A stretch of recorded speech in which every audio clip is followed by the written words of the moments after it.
stood with me in the face of adversity, and because of that, we are here tonight. You believed in me, and I cannot thank you enough. Thank you so much.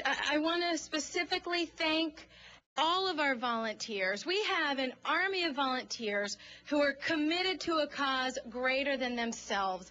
If I could quote Christina, our volunteer coordinator, I read a, where is she? Get over here.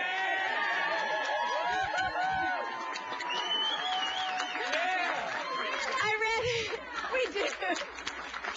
I think she has every single one of your phone numbers in her cell phone on speed dial, and she's going to be calling you a lot. But if I could quote something that I read from her in a recent newspaper article, she said it's more of a cause than a campaign. And the cause is restoring America. Because America...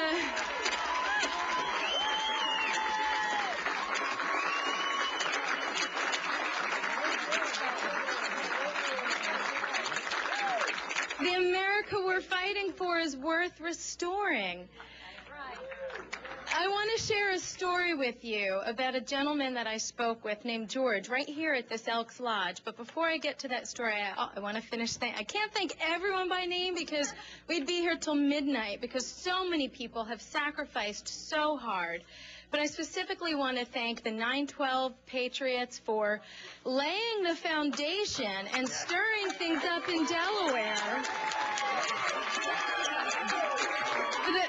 The Founders Values Group and all of the Delaware Tea Party groups.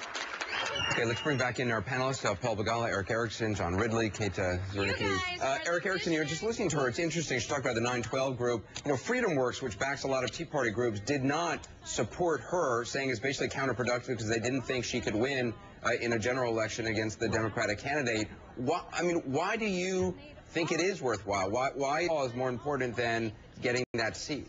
Yeah, well, you've got to understand for a lot of people, particularly in the Tea Party movement, that is anger directed at Washington.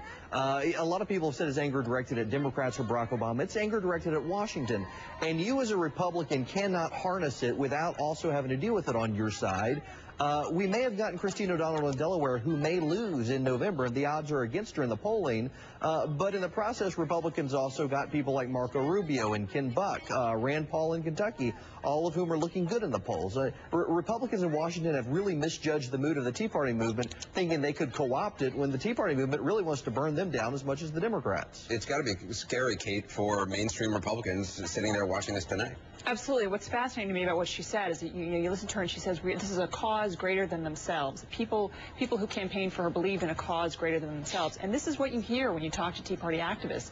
They talk about this as the most important thing they've done with their lives. And so to them, this really is a cause. And that's why they're not going to listen to someone who says, oh, but she can't win in November. Because to them, it's all about moving the Republican Party to the right. Yeah, for me, I understand there's a cause. I'm still waiting for people to define that cause, because when they say things like it's restoring America, restoring honor, to me, that harkens back to sort of like the 66 midterm elections, when you hear people about, oh, the government's going too far, but where's it going too far on civil rights and things like that.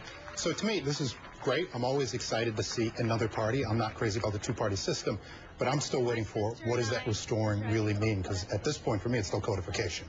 Well, let me press that point a little bit, because this is what's been interesting of so many things about Ms. O'Donnell, but to me, particularly, all of the Tea Party candidates before her who've had any measure of success have been focused on fiscal issues. It's the spending stupid, is what they've been saying, essentially.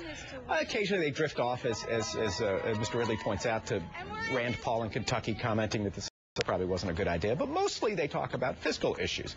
This woman, Ms. O'Donnell, at least first got on my radar screen when she went on MTV and started talking about sexual issues in a pretty remarkable way, more candid than I'm comfortable being, frankly, on a family network. We're talking about self-gratification. It's 10/20. She was against masturbation.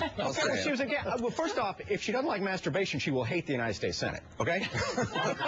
Second, you freed me, Anderson. You liberated me. My mom is going to kill me because she's watching this, but. Look, that's a bizarre.